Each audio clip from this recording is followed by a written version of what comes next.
तीन भुवन में सार वीतराग विज्ञान का शिव स्वरूप शिवकार नमः प्रियोग समारिके सिद्धों की श्रेणी में आने वाला जिनका नाम है जग के उन सब मुनिराजों को मेरा नम्र प्रणाम है।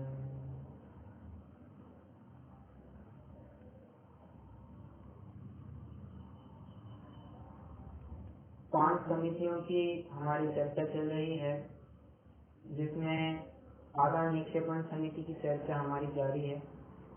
किंची का कल हमने विस्तार से स्वरूप देखा, कहाँ यूज की जाती है, कैसे कैसे उसका प्रयोग किया जाता है, कब कब प्रयोग किया जाता है, किसके पंखों की होनी चाहिए, वे कैसे होने चाहिए, इन सब बातों पर कल हमने विस्तार से चर्चा की थी।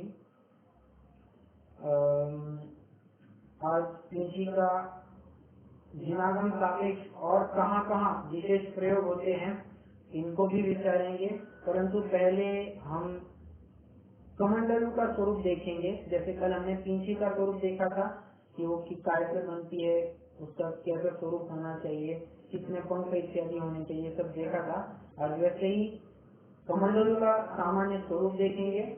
फिर दोनों ही पिंची के और अन्य अन्य स्थानों पर क्या क्या प्रकरण आए हैं, कहाँ कहाँ प्रयोग होता है, वो विचारेंगे। कमंडलू पिंची हमें और क्या संदेश देते हैं, इन पर भी विचार करेंगे। और शास्त्रों पर थोड़ा सा प्रकाश डालने का यत्न होगा, मतलब शास्त्रों पर मतलब वो ज्ञान का उपकरण जो है उनका, इस पर भी थोड़ा सा विचार करेंगे। ठीक है, देखिए कमंडल के बारे में विचार करते हैं। तो यह शब्द जल का सूचक होता है। मंडल मतलब होता है समूह। फिर से कमंडलू है, क यह शब्द या अक्षर जल का सूचक होता है। जैसे ये अपने व्याकरण में हर एक अक्षर का अपना अपना एक सिग्निफिकेंस होता है। जैसे य या ग्रो कहा तो ये गमन का भी सूचक होता है और ज्ञान का भी सूचक होता है। ग्रो कहिए, ज्ञ कहिए, ये ज्ञ तो वैसे ज्ञान ही का सूचक होता है, परंतु ग्रो कहेंगे तो ये गमनार्थक भी होता है और ज्ञानार्थक भी प्रयोग किया जाता है। और भी है, तो मतलब होता है आकाश। ये आपने कहीं सुना है क्या? मतलब आकाश में उड़ने वाले हम खग कहते हैं। खग मतलब क्या होता है? पक्षी। पक्षी क्या करते हैं? ये उड़ते हैं। कहाँ उड़ेंगे? आकाश मतलब अभी हम सभी भी आकाश ही में है, परंतु लोक व्यवहार में जिसे आकाश कहा जा रहा है उस आकाश की मैं अभी बात कर रहा हूँ। तो यूँ कह लीजिए हवा में उड़ते हैं, तो हवा में चलते हैं, तो क ये आकाश का सूचक होता है और ग ये गमन का सूचक होता है। आकाश में या हवा में गमन करने वाले ऐसे पक्षी। ठीक है, मुझे तो ये बताना है तो यह धातु जल का सूचक होता है। मंडल यह शब्द समूह के अर्थ में प्रयोग किया गया है। मंडल तो जल का समूह जहाँ पाया जाता है या उसके प्रतीक के रूप में एक कमंडलू की बात रखी जाती है। तो जिसमें जल एक्यूमुलेट करके रखते हैं, स्टोर करके रखते हैं, शुद्धि प्रयोजनार्थ, मैंने एक टर्म यूज किया है, शुद्धि के प्रयोजन अर्थ, उसे हम कमंडलू कहते हैं। अभी शुद्धि के प्रयोजनार्थ का क्या मतलब हुआ?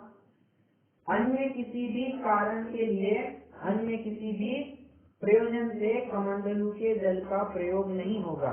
कमंडलू के जल का प्रयोग होगा सिर्फ और सिर्फ शुचिता के लिए, शुद्धिकरण के लिए, शौच के लिए। शौच के लिए मतलब साफ सफाई करने के लिए। जैसे दीर्घ शंका लघु शंका के बाद थोड़ा सा धोना पड़ेगा, मतलब शुद्धि करनी होती है, तब कमंडलू के जल का प्रयोग किया जाता है। पानी पीने के लिए, किसी को पिलाने के लिए, या शरीर पर जो मैल चढ़ा है उस मैल को उतारने के लिए इस पानी का कदापि प्रयोग नहीं हो सकता है। ठीक है। अब वैसे एक बात विचारना, अगर शरीर का मैल उतारेंगे तो इसमें क्या बात आएगी? कल हमने देखा था मुनिराज, अरे स्नान की बात तो आ ही गई है, बहुत बढ़िया। ये तो एक गुण, मतलब उनका एक मूल गुण ही खाता जा रहा है 28 मूल गुण में से। दूसरी बात कल हमने ये देखी थी, मुनिराज कहीं भी हाथ लगाए तो पहले 3 चीज से परिमार्जन करेंगे। अभी सीधा ही रगड़ना चालू कर दिए तो 3 चीज से तो कुछ परिमार्जन हुआ ही नहीं था। तो प्रथम ग्रास से मक्षिका, ये बात भी गलत सिद्ध हो जाती है, उनका मुनिपना खंडित हो जाता है। ओके, चलिए तो और ये विचार सकते हैं, ये ब्रह्मचर्य महाव्रत में भी घात करता है। कैसे? शरीर का, एक मिनट,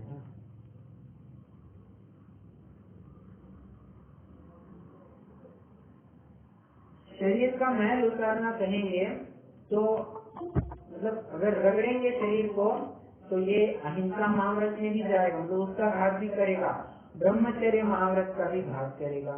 तो इन सब बातों को विचार करने पर तर्क से हम ये सिद्ध कर सकते हैं कि मेरा कभी भी मतलब हाथ मुंह धो लिया, कुछ स्वयं को रिफ्रेश करना था इसलिए थोड़ा सा मुंह धो लिया, ऐसी कभी बात नहीं हो सकती। हमने मोक्षना प्रकाशक में पुस्तकामा की 56 पर भी देखा था कि मुनिराज अगर पिंची का प्रयोग बुहारी देने के लिए करे, शास्त्र का प्रयोग पांडित्य प्रदर्शन के लिए करे और कमंडलू का प्रयोग जल पीने के लिए अथवा मैल उतारने के लिए करे, तो वो कमंडलू पिंची शास्त्र भी उनके लिए परिग्रह की ही संज्ञा दे दी है। ठीक है। तो कमंडलू का एकमात्र प्रयोजन यही होता है, शुद्धिकरण, मतलब जो भी अशुचिता आई है, मतलब शरीर को लगी है, उस अशुचिता को मिटाने के लिए कमंडलू का प्रयोग होता है। बस एक केस बनती है जहाँ पर मुनिराज स्नान करते हैं। क्या आप बता सकते हैं कब करते हैं? मैंने ये बात कही है आपसे, राइट?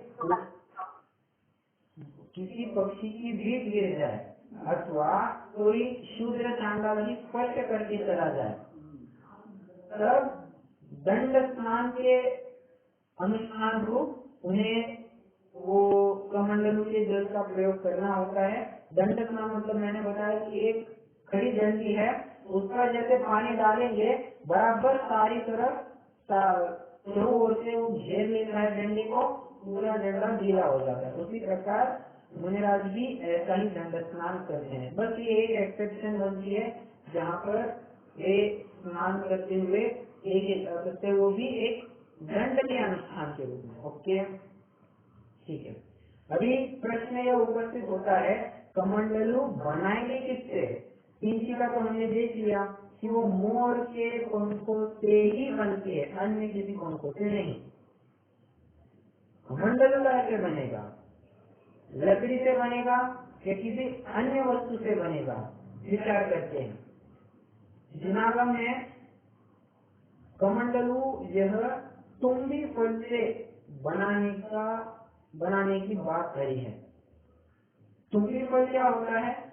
आपने वो गोल लौकी देखी होगी, पंपकिन जिसे कहते हैं, लाल मोटा मराठी में कहते हैं, तो उसी के साइज का, उसी के आकार का एक तुम्बी फल होता है।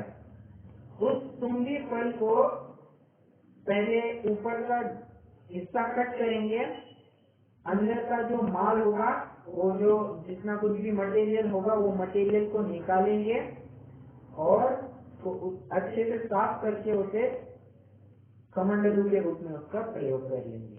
ओके, तुम्बी फल का प्रयोग करेंगे। और फिर जो ऊपर का हिस्सा कट किया है उसे एक ढक्कन के रूप में, लीड के रूप में प्रयोग किया जा सकता है। ओके, ये तो हमने इनपुट की मतलब पानी कैसे डालेंगे इसका एक सोर्स देख लिया। आउटलेट भी तो विचारना है, मतलब मुनिराज के हर बार वो ढक्कन निकालेंगे और फिर उसमें से पानी लेंगे, ये बात युक्ति संगत नहीं लगती है। क्यों? अगर लेंगे तो ज्यादा पानी तो उसी को लगकर बाहर ही चला जाएगा, ये तो वेस्ट हो जाएगा, तो ऐसी बात नहीं होगी। इसलिए एक टोटी बनाते हैं। टोटी हम देखते हैं, हमने कई बार वो पॉट में देखा होता है, कैन में देखा होता है कि बराबर ऐसे उंडेल देते हैं, जग में भी देखा होता है। तो वैसी ही बात या वैसा ही कुछ एक रेप्लिका तो नहीं कह सकते, वैसी कुछ एक फॉर्मेट में वो एक टोटी बना देते हैं, आउटलेट बना देते हैं। छोटा सा हिस्सा कट करेंगे और पानी बाहर आए बराबर, वो हमें क्या, वो मुझे पर्टिकुलर शब्द याद नहीं आ रहा है, वो क्या कहना चाहिए, जिससे हम वो चैनलाइज कर सकते हैं।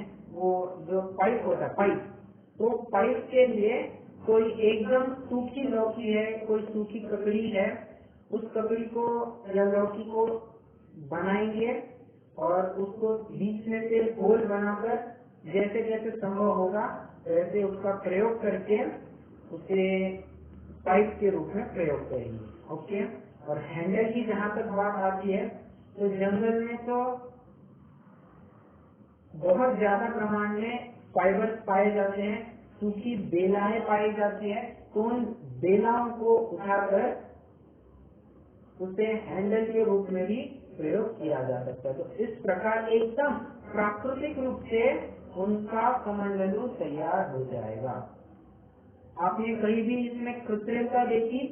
कोई कृत्रिमता नहीं देखी। अच्छा, वो ढक्कन का लिड जो बनाना है, जब भी वो तुम्बी पर लेंगे उसका लिड कट करेंगे, तब जंगल में ही ऐसी कितनी नुकीली चीजें होती है, कोई लकड़ी है तो उस नुकीली चीज को लेकर ये लिड को कट कर सकते हैं। मतलब किसी भी प्रकार से प्राकृतिक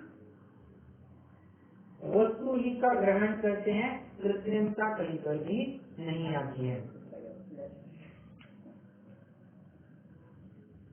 इससे हम ये एक निष्कर्ष निकाल सकते हैं कि मुनिराज का जितना भी जीवन है, पूरा का पूरा जीवन ये प्रकृतिमय ही हुआ करता है। जो प्रकृति देती है उसी को वे देते हैं, कुदरत ने नहीं दिया है, आर्टिफिशियली बनाया है, ह्यूमन ने मतलब कुछ प्रोसेसिंग की है, मैन्युफैक्चरिंग की है, कहीं कुछ उसमें कीट रोकी गई है, इन सभी बातों का सख्त निषेध होता है। ओके, अच्छा एक बात अभी याद आ ही गई है, तो मुनिराज तखत पर भी नहीं बैठेंगे। क्यों? तखत पर बैठने की क्या दिक्कत है? लकड़ी के तखत पर उसमें कीट रोकी गई है ना, तो किसी भी वस्तु पर एक कीट इत्यादि रोकी गई होगी, मुनिराज उसका भी प्रयोग नहीं करेंगे, ये अपरिग्रह महावत में दोष आएगा। ओके, आइए अपने प्रकरण पर कमंडलू की बात कर रहे हैं, तो तुम्बी पर हिस्से बनेगा। आजकल क्या बात आ गई है, लकड़ी के बनाने लग गए हैं।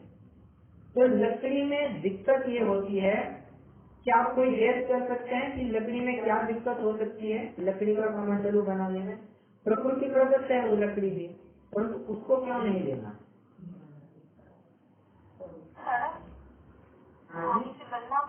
राइट, वो पानी वो आर पार हो जाता है। अगर पानी आर पार होने लग जाए तो जितना पानी उन्होंने भरा था वो तो सारा चला जाएगा, वेस्ट चला जाएगा, अहिंसा महावत में दोष उत्पन्न होगा। बराबर है, इसलिए लकड़ी का प्रयोग नहीं करते हैं। और विचारना, लकड़ी ये जल्दी खराब होने लगती है। अब जंगल का सीन है, जंगल का सीन मतलब मुनिराज तो जंगल में रहते हैं, ऐसे स्थिति में अगर लकड़ी का कमंडलू बनाएंगे तो धूप आ रही है, छाव आ रही है, बारिश गिर रही है, उसमें पहले से पानी है, तो मुझे बताइए वो लकड़ी का कमंडलू कितने देर तक टिकेगा, कितने दिनों तक टिकेगा? ज्यादा से ज्यादा 6 महीना बहुत हो जाएगा, वो एकदम फ्रजाइल हो जाएगा, वीक हो जाएगा। ऐसा थोड़ा सा भी धक्का लग जाए वो टूट जाएगा, इसलिए ऐसे लकड़ी के कमंडलों का भी प्रयोग नहीं करते हैं। अच्छा, आजकल अभी इससे लकड़ी का ही बनाने के लिए एक और उन्होंने युक्ति बनाई है। क्या? ये लकड़ी को पेंट कर देते हैं, बाहर से पेंट कर दिया, कुछ ऐसा वस्तु कुछ लगा दी उन्होंने जिससे पानी आर पार ना हो जाए, तो बस काम कर दिया और ऐसे में वो कमंडली यूज कर लेते हैं। परंतु इसमें फिर एक नया दोष उत्पन्न होता है। पेंट लगा रहे हैं तो पेंट तो इतनी अहिंसक वस्तु है, अहिंसक सॉरी इतनी हिंसक वस्तु है, अशुद्ध वस्तु है। अगर ऐसे अशुद्ध वस्तु का प्रयोग करेंगे, कृत्रिम वस्तु का प्रयोग करेंगे, तो मुनिराज के जीवन में मतलब नेचुरल पना कहाँ से आया? नहीं हो सकता। इसलिए पेन का भी प्रयोग नहीं करेंगे, वहाँ पर भी जीवों का घाट पाया जाएगा। इसलिए युक्ति संगत तो यही लगता है कि मुनिराज तुम भी पर नीचे कमंडलू बनाएंगे। ओके, एक और डिफेक्ट आज के कमंडलों में देखी जा सकती है, उनका जो पाइप होता है ये उन्होंने किसी प्रकार से वेल्ड कर देते हैं। मतलब ये एक्सटर्नली ज्वाइन करते हैं, परंतु उसको चिपका देते हैं, कोई वेल्डिंग करके कुछ करके वो एकदम चिपका देते हैं। तो फिर से ये प्रक्रिया करने में हिंसा हुई, परिग्रह लगा, आरंभ लगा, फिर से उनके महाव्रत के ऊपर प्रश्न चिन्ह हुआ। विचारणीय बात यह है कि अगर मुनिराज के जीवन में किसी भी प्रकार से कृत्रिमता आती है, सबसे पहला प्रश्न चिन्ह उनके महाव्रत पर जाएगा, और महाव्रत पर अगर प्रश्न चिन्ह उपस्थित होता है तो उनका मुनिपना गया, ऐसा ही समझना चाहिए। सच्चा मुनिपना बिल्कुल ही नहीं रहा, वो बस नामधारी मुनि हो गए हैं, स्वयं को मुनि कहलवा के देते हैं। ऐसी बात जिनागम में उपयुक्त नहीं कहेंगे, आगम सम्मत नहीं है। ओके, कमंडलू के बारे में बात हो गई। प्रश्न एक ये भी उपस्थित होता है कि कमंडलू की टोटी कहाँ रखेंगे? साइडवेज रखेंगे, आगे रखेंगे, पीछे रखेंगे, कैसे रखेंगे? तो इसमें ग्रंथाधार कुछ भी प्राप्त होता नहीं है। इससे हम निष्कर्ष निकाल सकते हैं मुनिराज कैसे भी रखे वो उससे कोई दंड नहीं लगता है, कोई दंड नहीं लगता है। यूजुअली ये देखने में आता है कि जो उत्तरीय मुनि होते हैं, उत्तरीय मुनि मतलब उत्तर प्रांत के मुनि होते हैं, वे कमंडलू की टोटी आगे रखते हैं, टोटी मतलब वो पाइप, और जो दक्षिण प्रांत के मुनि होते हैं वे कमंडलू की टोटी पीछे रखते हैं। परंतु इससे कोई फर्क नहीं पड़ता है, ये कोई गलत सिद्ध होंगे या सही सिद्ध होंगे ऐसी कोई बात नहीं है। कमंडलू की टोटी कैसी भी रखे, ये इसमें आगम के बारे में कुछ विशेष खुलासा नहीं आया है, इसलिए निष्कर्ष नहीं निकालेंगे कैसे भी रखे दंडनीय पाप नहीं होगा। ओके, पाप ही नहीं होगा, मतलब ये दंडनीय पाप मैंने कह दिया वो तो पाप ही नहीं होगा। ठीक है, ये ऐसी बात है। और ये संयम प्रकाश ग्रंथ में से मैंने ये आधार लिया है। आपके पास अगर संयम प्रकाश ग्रंथ होगा तो कौन सा पेज नंबर था?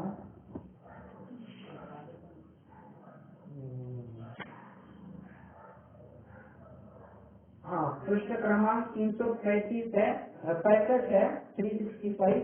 वहाँ पर आचार्य श्री ने खुलासा करने की कोशिश की है कि कमंडलू की टोटी किधर रखे, तो उन्होंने भी यही बात रखी। हालांकि किसी को देखकर मैंने बताया है कि कहीं पर भी रखे, इससे कोई दिक्कत नहीं होगी। ओके, ये कमंडलू के बारे में हमने चर्चा की है। अभी हमें ये विचारना है, पींछी और कमंडलू की चर्चा होगी, अभी ये विचारना है कि पींछी का प्रयोग और किन किन स्थानों पर हो सकता है। एक तो हमने देख लिया कि परिमार्जन करते हैं, परिमार्जन करने के लिए पींछी का प्रयोग होता है, और कहाँ कहाँ इसको प्रयोग में लाया जा सकता है। ये लौकिक स्तर पर नहीं कह रहा हूँ, जो भी जिनागम संबंध कार्य है उन्हीं कार्यों में पिंची के प्रयोग के बारे में बात करनी है।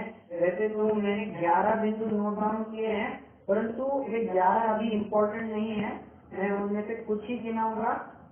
आपको एक अंदाजा लग जाएगा कि कहाँ कहाँ प्रयोग होता है। जब भी मुनिराज आपस में वंदना प्रतिवंदना करते हैं, वंदना प्रतिवंदना मतलब मुनिराज एक दूसरों के सामने आए, डेफिनेटली एक दूसरों को हम जैसे आपस में जय जिनेंद्र करते हैं, वैसे ये एक दूसरों को नमस्कार करते हैं, वंदना करते हैं। तो जो ऊंचे पद के मुनि होते हैं वे करते हैं बाद में नमस्कार, उसे कहते हैं प्रतिवंदना। और जो सबसे पहले जो थोड़े से अभी अभी नए नए विकसित है या जिनका पद थोड़ा छोटा है, ऐसे मुनिराज पहले नमस्कार करेंगे, उसे वंदना कहते हैं। तो दोनों ही स्थितियों में सपिच्छांजलि नमस्कार होता है। सपिच्छांजलि मतलब देखिए, हम भगवान को भी नमस्कार कैसे करते हैं, ऐसे कलशाकार हाथ जोड़ लिए, 3 आवर्त लगाए और फिर मस्तक को लगाकर हम नमस्कार करते हैं, मस्तक को लगाकर छाती को लगाते हैं, बराबर। मुनिराज भी ऐसा ही करेंगे। बाद में ऐसा आवर्त देने के बाद वे पिंची को अपने हाथ में लेंगे, आड़ा पकड़ेंगे, हॉरिजॉन्टली रखेंगे, हॉरिजॉन्टली रखकर अपने मस्तक को स्पर्श करेंगे और फिर वो उनकी वंदना मानी जाएगी। सेम वे प्रतिवंदना के केस में भी समझ लेना। ओके, तो ये वंदना प्रतिवंदना के केस में पिंची का प्रयोग होता है। दूसरा, आहार के केस में कैसी स्थिति होती है, ये कल मैंने बताया ही था कि मुनिराज जब भी आहार के लिए निकल रहे हैं नगर की तरफ, तब उनके लेफ्ट हैंड में होता है कमंडलू, बगल में होती है पिंची और राइट हैंड उनका ऐसा, आप मेरी एक्शन देख पा रहे होंगे, ऐसा जो मुखलित उनकी अंजुलियां है, वो मुखलित अंजुलियों को अपने कंधे पर रखते हैं। तो ऐसे एक्शन डिनोट दैट मुनिराज आहार के लिए आ रहे हैं। ओके, तो ये एक संकेत चिन्ह होता है। मुनिराज पिंची अपने लेफ्ट बगल में रखेंगे, कमंडलू हाथ में पकड़ेंगे। ओके, तो ये भी एक संकेत होता है कि मुनिराज आहार के लिए आ रहे हैं। और जब श्रावक के घर में प्रवेश करेंगे तब कमंडलू बाहर ही रखेंगे, पिंची को साथ में ले जाकर चौके तक ले जाएंगे और फिर जब आहार ग्रहण करना होगा तो पिंची को भी बाद में रख देंगे। ओके, ये आहार के संबंध में बात हुई। और जब भी आचार्य पदारोहण होता है, मतलब नए आचार्य अभी नियुक्त किए जाने वाले हैं, नियुक्त किए जाने वाले मतलब पर्टिकुलरली उस पोस्ट पर अभी वे विराजमान होने वाले हैं, तो सभी मुनिराजों को पता होता ही है कि अभी नए आचार्य कौन होने वाले हैं, ये सभी को पता होता है। कोई वहाँ पर इलेक्शन नहीं होती है कि हाँ फलाने मुनिराज को मेरा मत है, फलाने मुनिराज को मेरा मत है, ऐसा कोई ऐसी कोई इलेक्शन नहीं होती है। ये आचार्य स्वयं पात्रता देखकर सभी संघ में जाहिर कर देते हैं कि अब मेरे पश्चात ये आचार्य बनेंगे। जैसे आचार्य कुंद के बाद आचार्य कुमार स्वामी आचार्य बने थे। ओके, तो हम उसी घटना को थोड़ा सा सामने रखते हैं। आचार्य कुंद अभी पद से उतर रहे हैं और आचार्य उमा स्वामी पद पर आरोहण कर रहे हैं। उस केस में जब भी वो पूरी विधि होती है, कार्यक्रम होता है, तब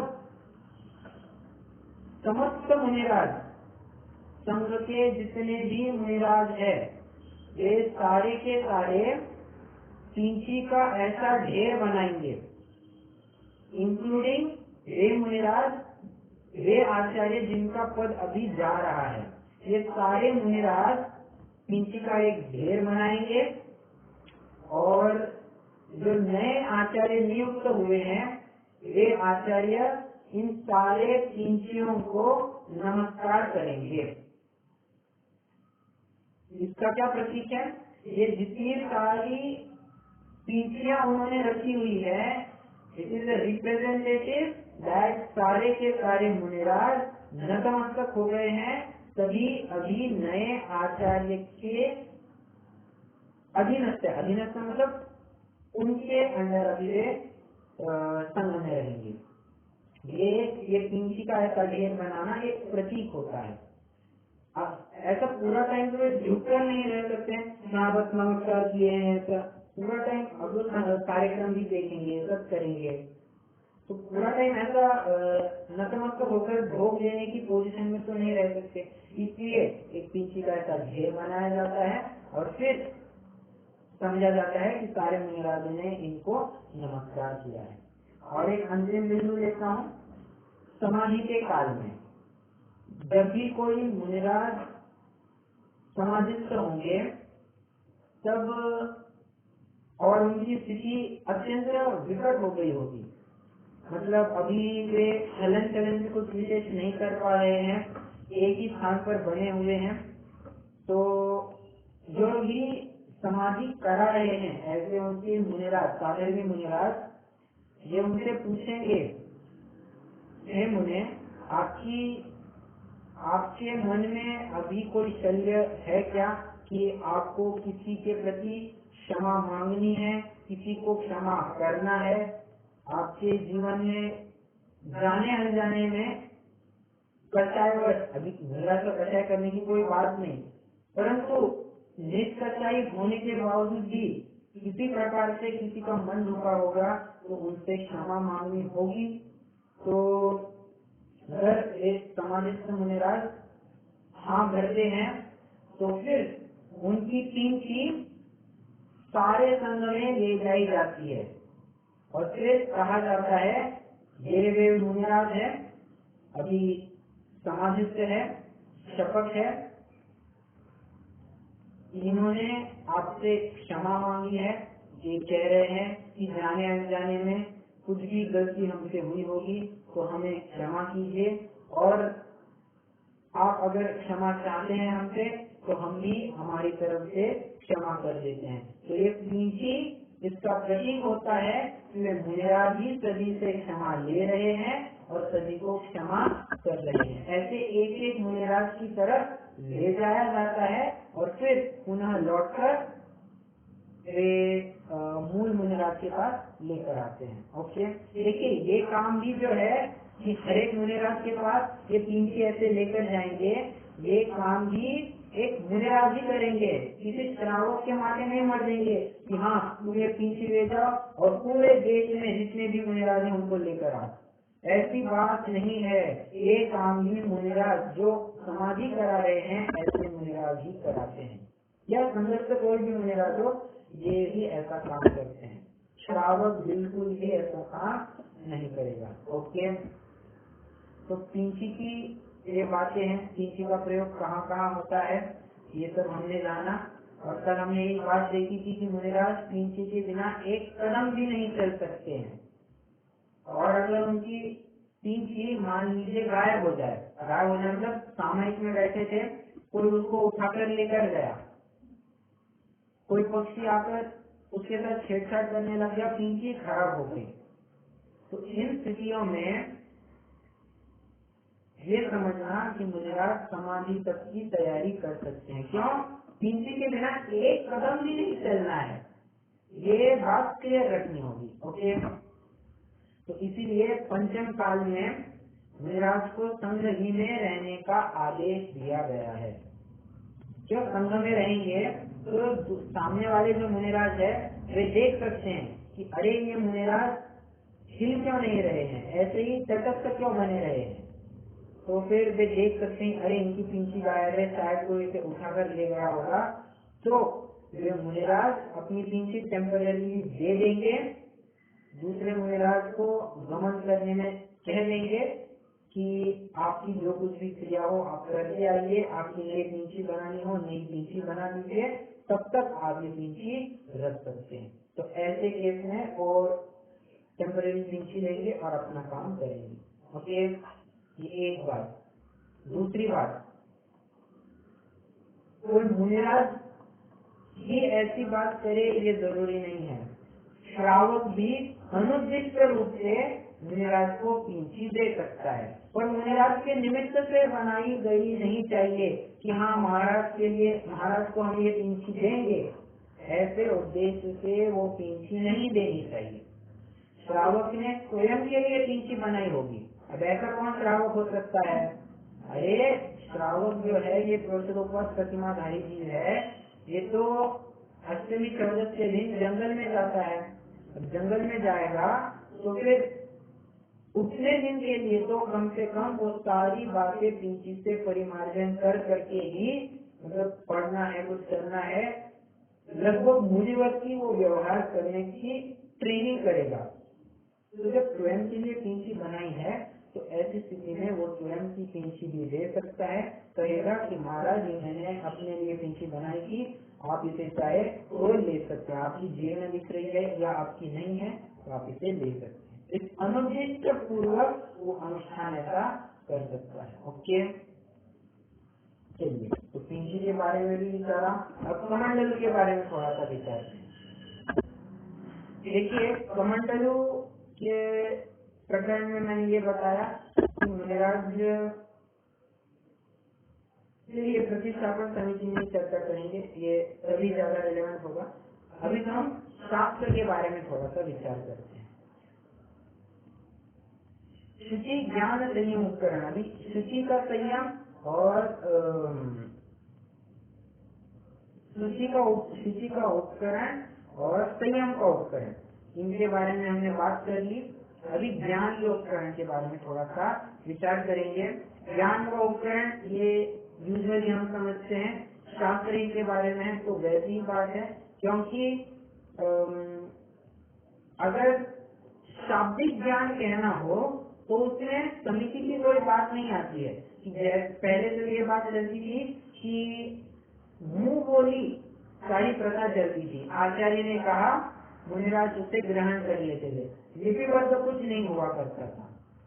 अब जब शास्त्र लिपिबद्ध होने लग गए, शब्दबद्ध हो गए, तो शास्त्र पर्टिकुलरली उनके सामने है, तो उसके लिए जब ऐसे शास्त्रों को वे पढ़ेंगे उसके लिए ये आदान निक्षेपण समिति का प्रकरण लागू होगा। कल हमने देखा था कि जब भी मुनिराज शास्त्र पढ़ेंगे तो शास्त्र पढ़ने से पहले पूरा परिमार्जन करेंगे अच्छे से, फिर एक स्थान पर रखेंगे परिमार्जन करके, जब एक पन्ना उठाएंगे तब पुनः परिमार्जन करेंगे, फिर पढ़ेंगे, रखना होगा तब पुनः परिमार्जन करेंगे और फिर रखेंगे। मतलब यूँ समझ लीजिए परिमार्जन करना, कायोत्सर्ग करना, ये मुनिराज के जीवन का अविभाज्य अंश अभी हो गया है। ओके, तो मुनिराज ग्रंथ भी अपने साथ रख सकते हैं, परंतु ये बात हमें विचारनी होगी, मुनिराज कभी भी अपने साथ एक से अधिक ग्रंथ को नहीं रख सकते हैं।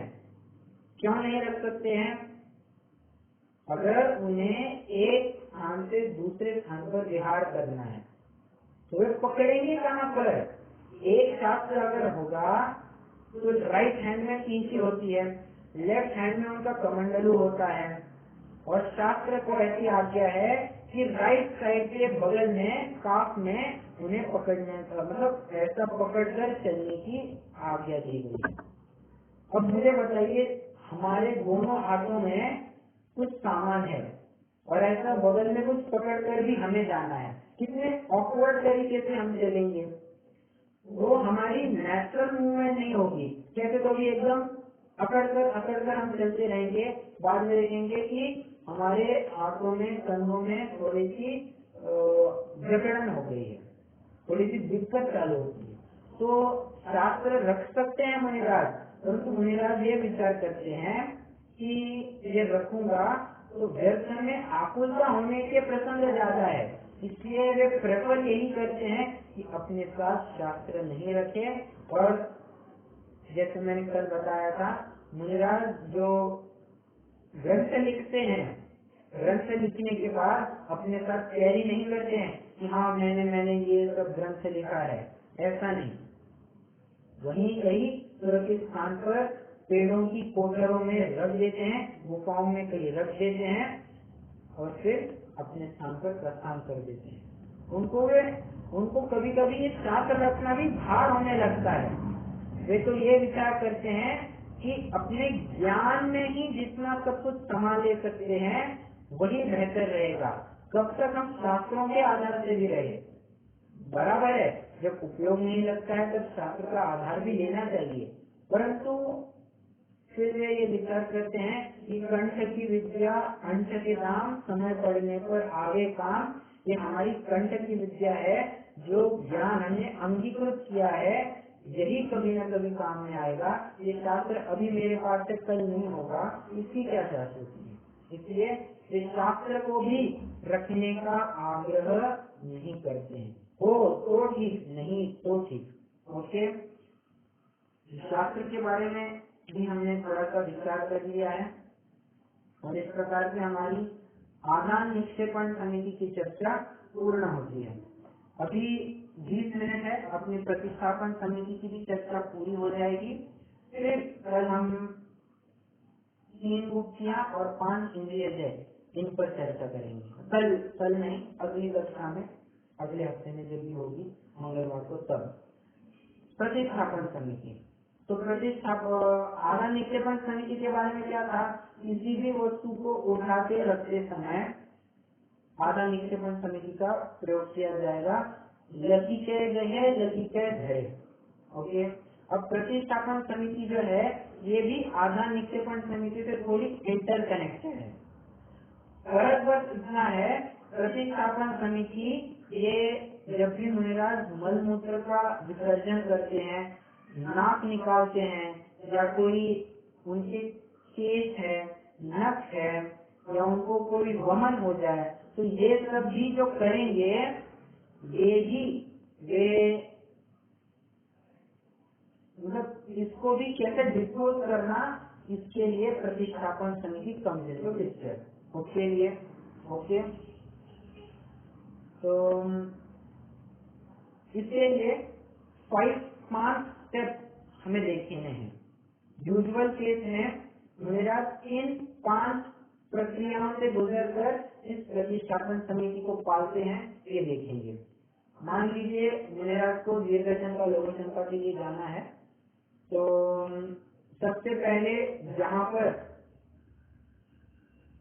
उन्हें वो शॉर्ट करनी है वो तो एकदम निर्जंतुक चाहिए, नगर से दूर चाहिए, जहाँ पर लोग निंदा न हो, ऐसे स्थान पर वो सत्क्रिया या अनुष्ठान होने चाहिए। इन सब बातों को विचार करके ही उस स्थान पर वे मल मूत्र का क्षेपण करेंगे। ओके, तो जहाँ पर करने वाले हैं तो थोड़ा पहले वे कायोत्सर्ग करेंगे, स्टेप 1। दूसरी स्टेप, जहाँ पर पर्टिकुलरली वो डिस्पोज करने वाले हैं, वो क्षेपण करने वाले हैं, वहाँ परिमार्जन होगा, दूसरी स्टेप होगी। तीसरी स्टेप, वो अनुष्ठान अपना पूर्ण करेंगे। चौथी स्टेप, पूर्ण करने के बाद शरीर की शुद्धि करेंगे। शरीर की मतलब कमर के नीचे का हिस्सा धोना है। दीर्घशंका के लिए गए हैं तो राख को लेकर, थोड़ा जल लेकर, मतलब जो गुदा द्वार है वहाँ शुद्धि करेंगे। लोग निंदा न हो इसलिए शुद्धि करेंगे राख और जल से। और ये चौथी स्टेप करने के बाद 5वीं स्टेप है वे पुनः एक बार कायोत्सर्ग करेंगे। तो कोई आप में से मुझे बता सकता है ये 5 स्टेप कैसे बनेंगे, या मैं ही फिर से रिपीट करूं?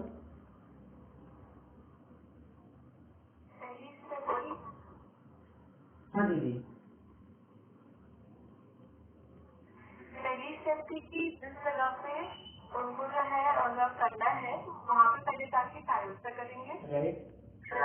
उसके बाद उस स्थान का परिमार्जन करेंगे, फिर वो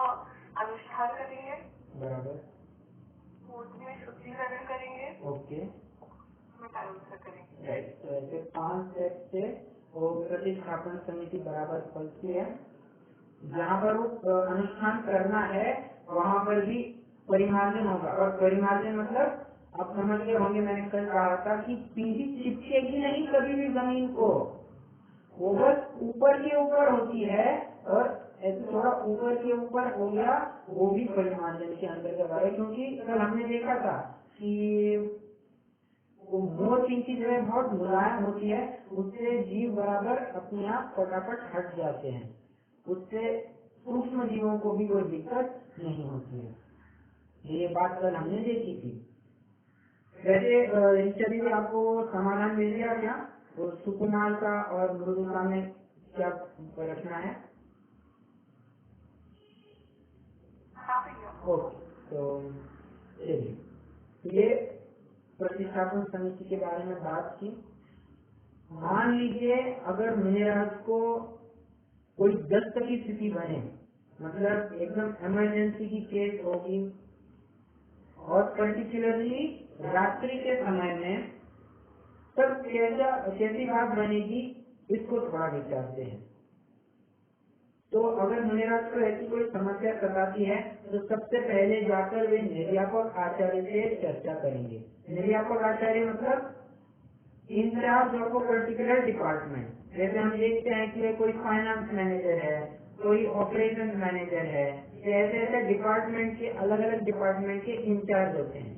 उसी प्रकार निर्यापक आचार्य अपने एक पर्टिकुलर प्रयोजन के लिए उन्हें नियुक्त कर दिया जाता है। कभी कोई प्रायश्चित करना हो तो अलग से निर्यापक आचार्य हो सकते हैं, और फिर इनके ऊपर मुख्य आचार्य होते हैं। ओके, तो पहले जाकर वे मुनिराज निर्यापक आचार्य से चर्चा करेंगे और कहेंगे कि मुनिराज मुझे ऐसी ऐसी समस्या आ रही है, कुछ समाधान दे।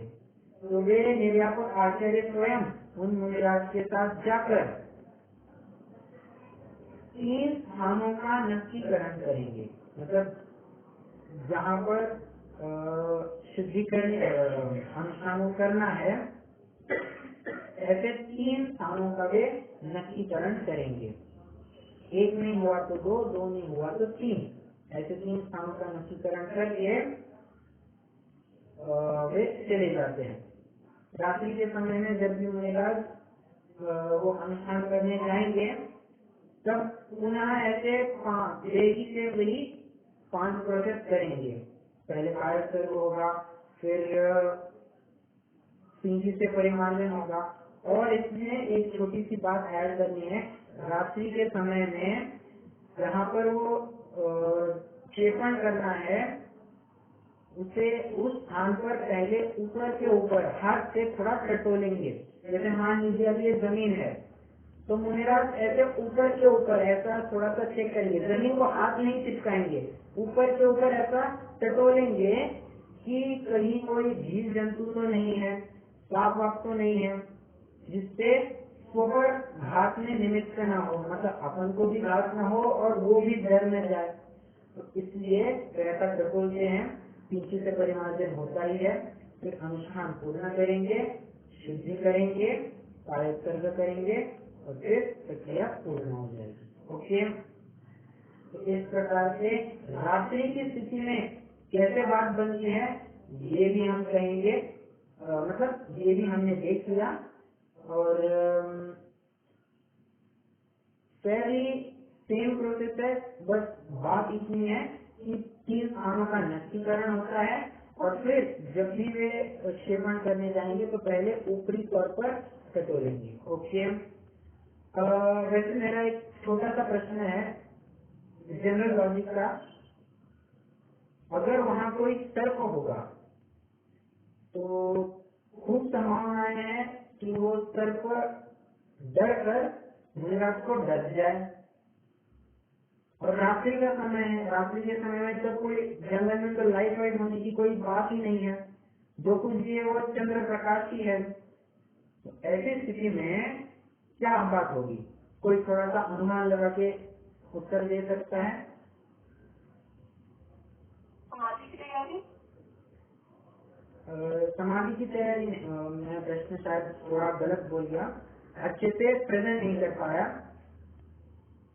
पूर्व तैयारी के रूप में, मतलब सांप ने अभी डरना नहीं है, तो क्या स्थिति बनेगी? सांप आप दूर हो जाए, इसके लिए क्या कुछ बन सकता है?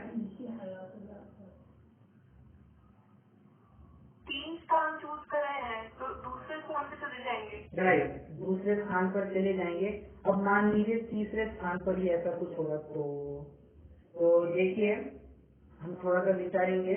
तो ये जो मोर पंख होते हैं, आपको ये मालूम है ना कि मोर ये सर्प को खा जाता है, मारता है ये, और सांप ये मोर से खूब डरते हैं। ऐसा आता है कल्याण मंदिर स्तोत्र में, ऐसी बात आई है कि कोसों दूर से मोर बस एक टंकार लगाए, वो चंदन के पेड़ को जितने सर्प एकदम चिपक कर बैठे थे, वो मोर की एक टंकार से सारे उनकी पकड़ ही ढीली हो जाती है। ऐसी बात आई है, मतलब ये सांप मोर से खूब डरते हैं और ये मोर की पींछी लिए हुए हैं, तो भय करने की यहाँ पर कोई बात नहीं होगी।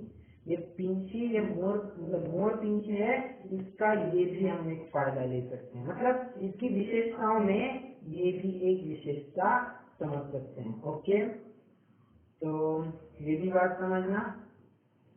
और प्रतिष्ठापन समिति के बारे में एक अंतिम बिंदु की चर्चा होगी। आजकल जो प्रथा चल चुकी है कि कृत्रिमता से मुनिराजों के लिए एक स्थान नक्की कर दिया जाता है श्रावकों के द्वारा। महाराज, अगर आपको कुछ अनुष्ठान करना हो आप यहाँ कर सकते हैं, और फिर एक आदमी को अपॉइंट कर दिया जाता है कि तुम ये सब साफ कर लेना। अब पहली बात ये थोड़ी सी किसी घिनौनी हरकत लगती है कि किसी दूसरे मनुष्य का साफ करने के लिए किसी आदमी को नियुक्त करना, ये कोई भक्ति का प्रतीक नहीं है। अगर भक्ति होती तो श्रावक स्वयं उसे उठाता, और वैसे मूल में ये बात है ही नहीं। मुनिराज को मैंने जैसे कहा, जितना कुछ भी ये दीर्घ शंका लघु शंका करनी है, ये लोक से, नगर से दूर स्थान पर ही करनी है, लोक निंदे ना हो ऐसे स्थान पर ही करनी है, प्राकृतिक स्थान चाहिए। ओके, इसमें भी जो अभी कृत्रिम से स्थान बनाए जाते हैं उसमें क्या दिक्कत होती है ये विचारेंगे।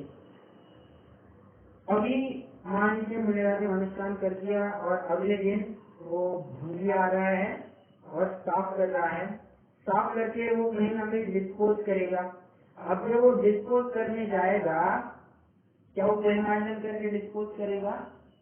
अरे मुनिराज जी है ना, वो थोड़ा सा परिमार्जन कर लेते हैं, थोड़ा सा साफ कर लेते हैं, तो क्या करेगा?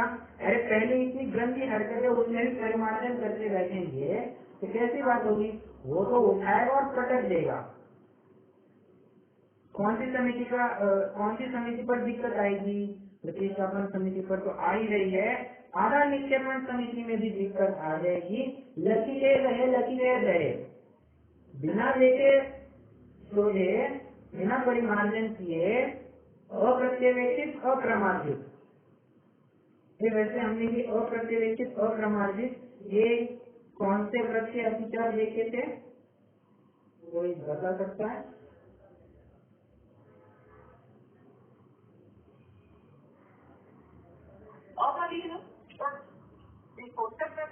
हाँ, पोषक व्रत ये अतिचार है, तो हमने वो अतिचार में देखा था। और अभी वैसे मैंने बात कही थी कि पोषक उपवास प्रतिमा के बारे में, तो मुझे बात ये करनी है तो परिमार्जन करके थोड़ी ना डालेगा। आधा निक्षेपण समिति भी गई, प्रतिष्ठापन समिति भी गई, कैसे बात बनेगी? और आपको एक जानकारी की बात बता दो, मुनिराज जब भी कोई भी व्यक्ति अगर मुनि दीक्षा लेता है तो उसे कम से कम अष्ट प्रवचन मातृका का ज्ञान होना चाहिए ही चाहिए। अष्ट प्रवचन मातृका मतलब 5 समिति और 3 गुप्ती, ठीक है? तो 5 महाव्रत नहीं ना, 5 समिति और 3 गुप्ती। अब जहाँ समिति के ऊपर अष्टप्रवचन मातृका के ही एक अंग के ऊपर दिक्कत खड़ी हो रही है, वो मूल मुनिपना भी कैसे संभवित होगा? बिल्कुल संभव नहीं होगा। इसलिए इसमें भी उनका मुनिपना गया, ऐसा ही समझ लो, सच्चा मुनिपना नहीं रहेगा। ओके, तो ये हमारी प्रतिष्ठापन समिति की भी चर्चा हो गई है और आधा निक्षेपण समिति की मैंने चर्चा कर दी है। मैं बस एक बार देख लूँ तो नहीं हो गया।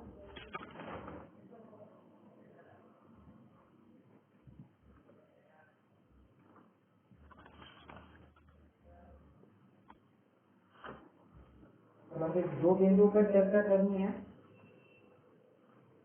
मुनिराज ये कमंडलू रखते हैं, रोज के रोज ये कमंडलू को सुखाकर ही रखते हैं।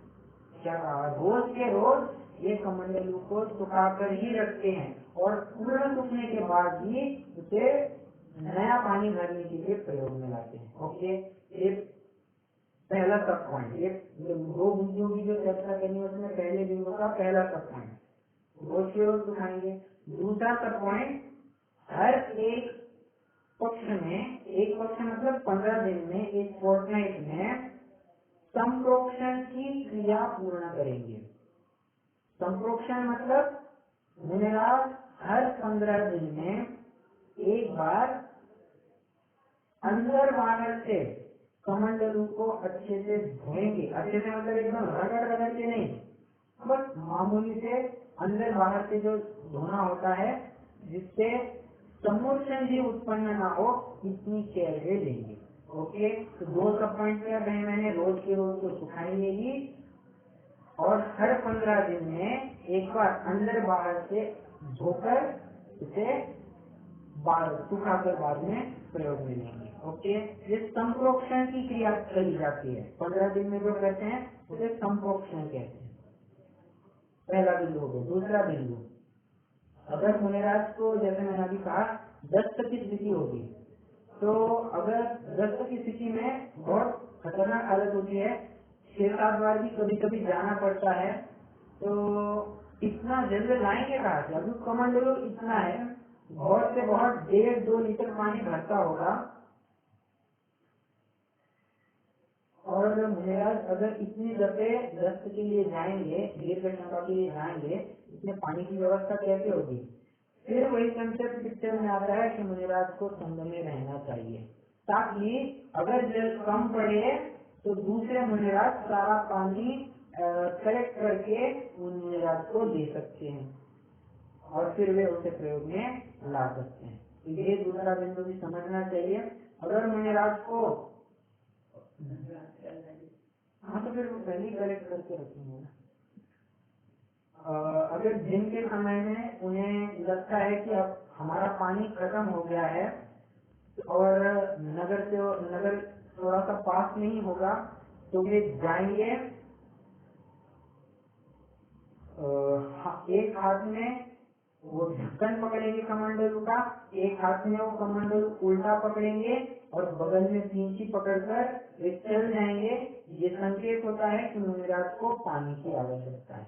ओके, तो फिर यथायोग्य विनय करके श्रावक पानी दे सकता है। ओके, तो ये भी हमने कमंडलू के बारे में विचार किया और यूँ कह सकते प्रतिष्ठापन समिति की में भी ये बात आ सकती है। ओके, चलिए, किसी को कोई शंका हो तो आप पूछ सकते हैं, नहीं तो फिर अगली कक्षा में हम ये आप क्या अपना 5 इंद्रिय है और 3 गुप्तियों का प्रकरण पूर्ण करेंगे।